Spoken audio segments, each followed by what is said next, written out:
भारत सरकार के ग्रामीण विकास विभाग के सचिव श्री सिन्हा जी,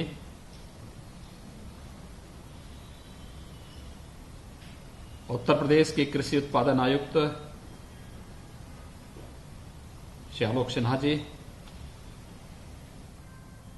अपर मुख्य सचिव ग्राम्य विकास एवं पंचायती राज, अपर मुख्य सचिव बाल विकास एवं पुष्टाहार, अपर मुख्य सचिव मुख्यमंत्री United Nation World Food Programme के कंट्री डायरेक्टर, उत्तर प्रदेश के ग्राम्य विकास के मिशन डायरेक्टर और उपस्थित सभी जनपद स्तर पर 204 विकास खंडों से जुड़े हुए सभी आजीविका मिशन से जुड़े हुए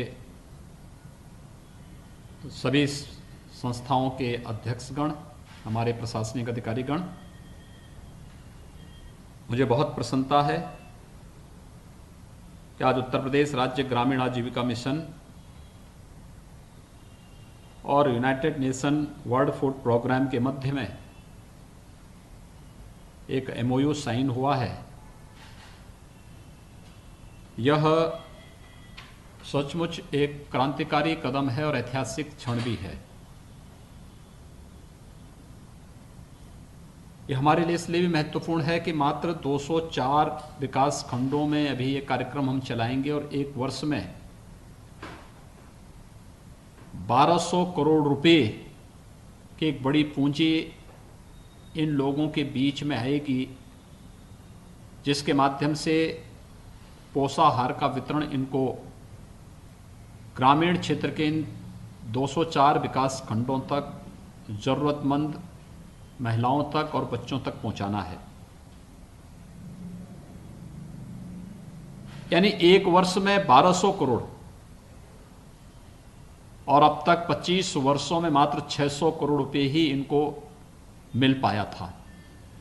अनुमान कर सकते हैं कितना परिवर्तन होने जा रहा है।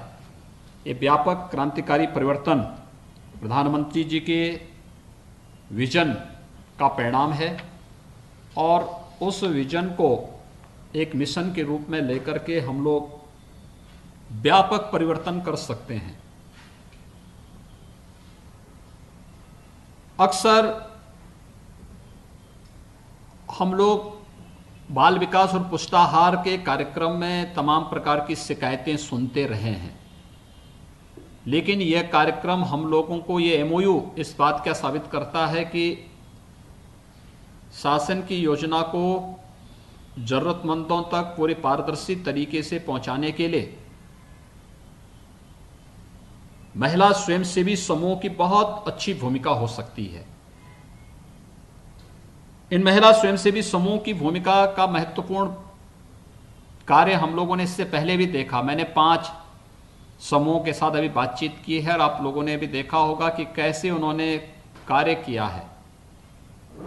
हम इससे पहले प्रदेश के अंदर अलग अलग कार्य इनको सौंपे हैं। कुछ क्षेत्रों में हमने सार्वजनिक वितरण प्रणाली यानी राशन की जो दुकानें हैं ये भी उनको देने के लिए व्यवस्था की है। बिजली के बिल को जमा कराने की जिम्मेदारी भी बहुत सारी जगहों पर हम लोगों ने महिला स्वयंसेवी समूह को दी है। ग्रामीण आजीविका मिशन से जुड़ी हुई जो महिला स्वयंसेवी समूह हैं उनको देने का कार्य किया है। बहुत सारी जगह पर स्कूली ड्रेस, बेसिक शिक्षा परिषद में हम लोग 1,80,00,000 बच्चों के लिए यूनिफॉर्म बनाते हैं और एक बच्चे को हम 2 यूनिफॉर्म देते हैं। साथ साथ साल में एक बार उन्हें स्वेटर भी उपलब्ध कराते हैं। जो महिला स्वयंसेवी समूह ड्रेस सिलने का कार्य करती हैं उन्हें कपड़ा उपलब्ध करा दिया जाता है और वह या क्वालिटी उपलब्ध करा दी जाती है कि इस क्वालिटी की ड्रेस उनको इस साइज की चाहिए, वे इस समय पे उपलब्ध करा लेती हैं, तो उनको भी इस मौका वहां पर उपलब्ध कराया जाता है। ऐसे ही अलग अलग फील्ड में, यानी ग्रामीण आजीविका मिशन के कार्य के साथ जुड़ी हुई बहनों के लिए अब कार्य की कमी नहीं रहेगी। पहले से ही उन्होंने बहुत सारी जगहों पर जहां थोड़ी भी जागरूकता थी वहां पर उनको किसी न किसी योजना के साथ जोड़ने को मुझे पिछले दिनों बुंदेलखंड जाकर के हम लोगों ने एक दुग्ध समिति के उद्घाटन के कार्यक्रम को वहां पे संपन्न किया। मैं उसके 3 महीने के बाद फिर से बुंदेलखंड गया तो मैंने कहा था कि बलनी दुग्ध उत्पादन समिति की कार्य की प्रोग्रेस क्या है, और मुझे उस समय जान के बहुत प्रसन्नता हुई थी कि वहां पर 50,000 लीटर दूध उस समय तक उन लोगों ने वहां पर दुग्ध समितियों के माध्यम से कलेक्ट करना प्रारंभ कर दिया था।